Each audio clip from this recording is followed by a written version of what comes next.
Shkëmbimi i zjarrit mes Izraelit dhe Iranit ka vijuar edhe këtë të premte, teksa sulmet mes tyre kanë hyrë në javën e dytë.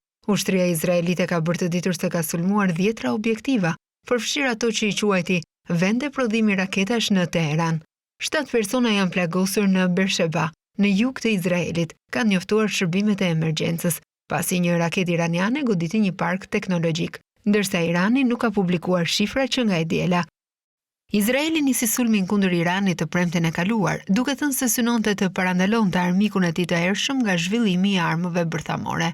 Irani u kundërpërgjigj me sulme me raketa dhe dronë ndaj Izraelit, teksa ka theksuar se programi i tij bërthamor është paqësor.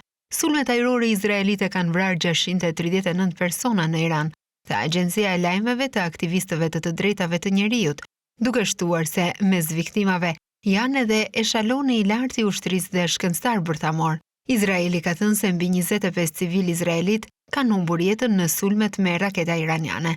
Izraeli ka shënjestruar vende bërthamore, kapacitete raketore, por edhe zona civile, ndërsa përpiqet të shkatërrojë qeverinë e udhëheqësit suprem Ayatollah Ali Khamenei si fazyrtarëve perëndimor dhe rajonal.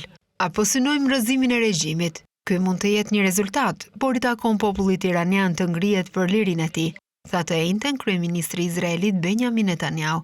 Irani ka thënë se po synon vende ushtarake dhe të lidhura me mbrojtje në Izrael, megjithëse ka goditur edhe një spital dhe vende të tjera civile. Njofton Reuters, shërbimet e emergjencës së Iranit kanë bërë të ditur këtë të premte se 5 spitale janë dëmtuar në sulmet izraelite.